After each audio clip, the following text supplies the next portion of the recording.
Hello, friends. I'm here at one of the places where the Berlin Wall once stood. The Berlin Wall separated east from west. It separated free from those who weren't free. It was a time of division here in the nation of Germany, and particularly here in the city of Berlin. And it's such a reminder that we live in a divided world of brokenness and hurt. And very often we see the same kind of division that we see here in the memory of the Berlin Wall going on in families and in marriages where there's brokenness and division that's caused by hurt and by bitterness and just a continuation of struggle to accept and love one another where we are. Health professionals tell us that one of the keys to physical healing is to begin to experience emotional, spiritual, and physical healing together.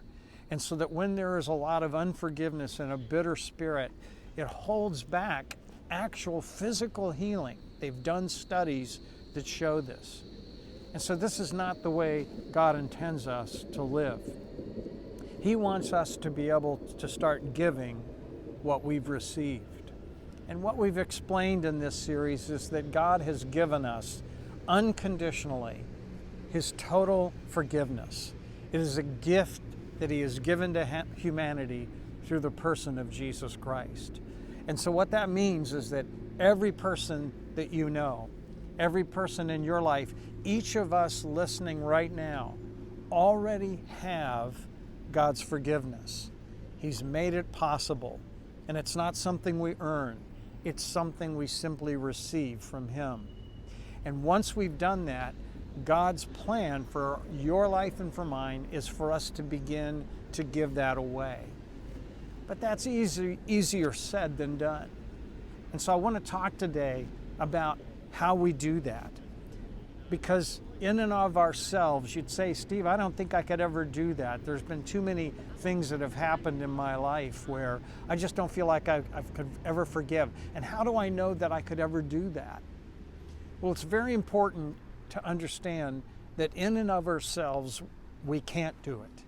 It is impossible to truly forgive others completely in such a way that we're able to give away what we've received without help from God Himself.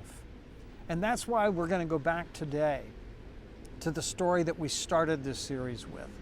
At the cross, God gives us a picture of what forgiveness looks like, that He's offering to us, and how we need to be giving that away to others.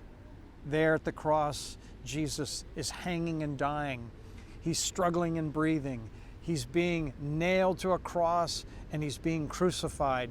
And in His darkest moment, as the Father begins to turn His face away, as the sins of all humanity are placed upon the person of Jesus, Jesus cries out in a loud voice. The first thing He declares, Father, forgive them. It's an amazing moment, unlike anything anyone had ever said before or since. And it's in that moment that we discover the truth about God's forgiveness. No one there deserved it.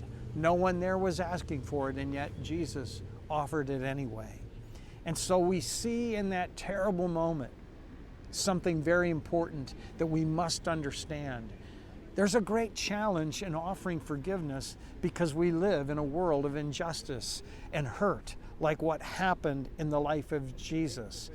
See, forgiveness and offering it to others is not ignoring the fact that we live in a cruel world. In fact, it's recognizing that that's the way things are. Jesus was innocent. He was condemned anyway. And so there were deep wounds that He experienced. Some of you listening to me today have experienced cruelty and things that you never deserved to experience. Maybe it was growing up. Maybe it was from those closest to you who were supposed to protect you and didn't do that. And so forgiving and learning to forgive is not about somehow trying to set that aside and not acknowledge that those wounds were real. And then the other challenge that comes with forgiveness is that very often those who hurt us the deepest, who've caused the greatest pain, are the last ones to ask for forgiveness. And so this is a whole nother struggle. What do you do when the person that's hurt you the deepest has no interest or denies that they ever did anything wrong? In fact, they'll turn it around and say it was your own fault. Or then what do you do when that person is no longer there? You see, it's really hard to forgive someone who's not acknowledging that they've done anything wrong. And yet, there at the cross, no one said, Jesus, we're sorry about this. Not one person. And yet Jesus said, I forgive them anyway.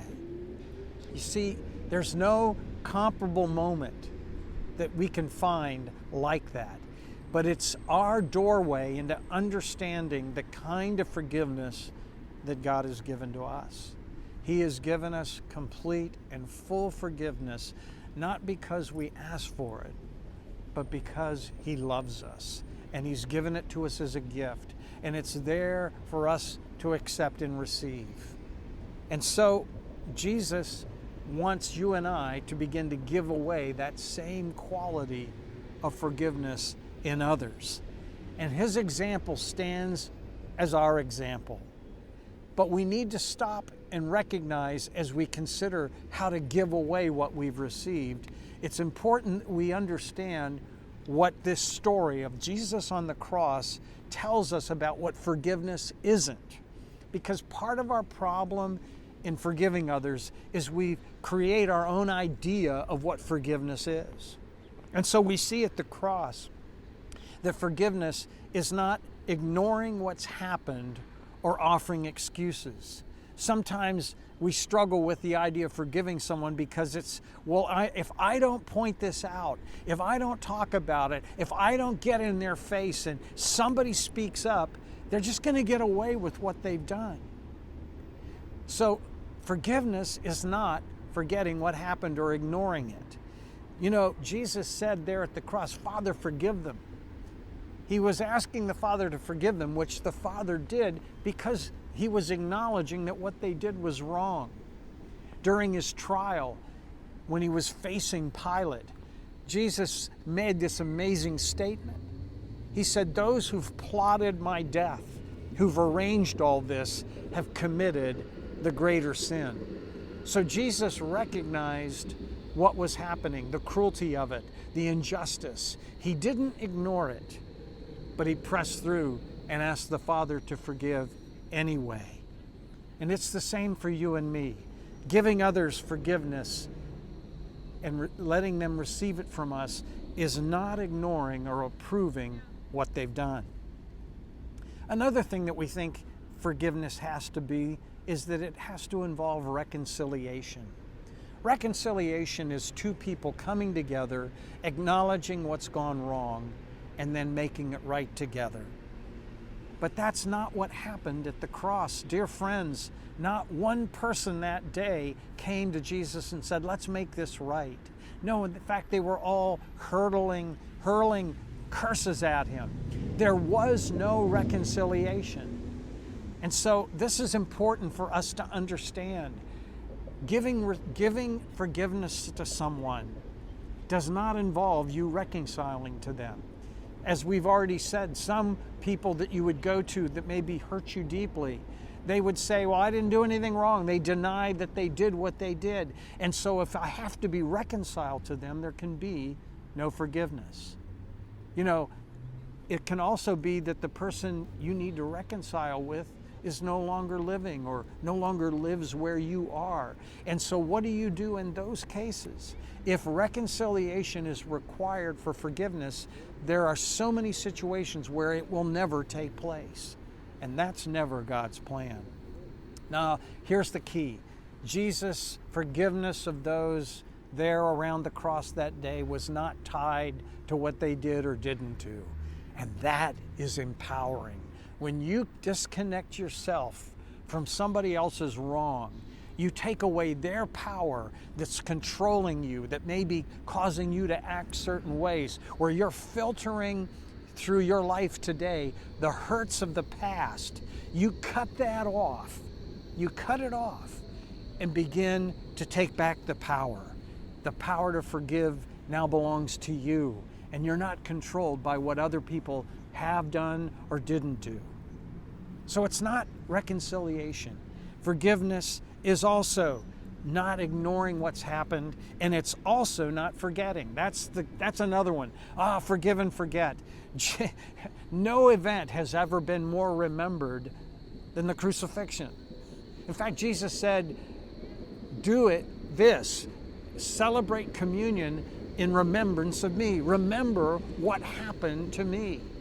So some of us feel guilty because we're trying to forget what happened, and we think that the only way I can give forgiveness to someone else and get over this thing is by forgetting it. That's not what you're asked to do. It's remembering exactly what happened, but choosing to press through and forgive anyway. Wow, that's a powerful thing. And so we also see at the cross that so it's not about forgetting, it's not about reconciliation or ignoring what happened. It's also not pretending not to be hurt. That somehow, in order for me to show that I've truly forgiven, I've got to act like it never happened. I don't carry any wounds. Well, listen, Jesus was hurt at the cross. In fact, we're reminded whenever we will look at the Lord in the days to come, in the future life to come in the kingdom, those wounds will always be there. He invited his friends as proof of his resurrection to put their hands and feel his wounds. But again, forgiving is not putting on a mask for you and me and saying, I'm all right. Nothing's happened. I've not been hurt, and creating a facade that somehow everything's been put right. No, listen to this. What forgiveness is, giving it to someone else, is praying this. Listen to this prayer. Lord, I am deeply hurt. I acknowledge these wounds that have deeply broken who I am, but I choose through my hurt in just some small way to understand what you went through to provide forgiveness to me through the hurt that I've experienced. Wow. And Lord, I choose instead to forgive those who were responsible for creating this hurt, and that through your greater suffering for me that made possible my forgiveness, I extend that to others.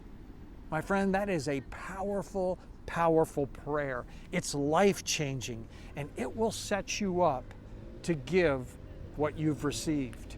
It will create a miracle of receiving God's forgiveness at a new level that will enable you to begin to give that miracle away to those in your life that need it. So here's where we are. All of us, as the medical profession says, need to experience the healing of true forgiveness. And we can only truly receive God's forgiveness when we're giving it away to others. And so I want to encourage you today to come back to the cross. Perhaps there are people in your life that are just like those that were gathered around Jesus that day at the cross.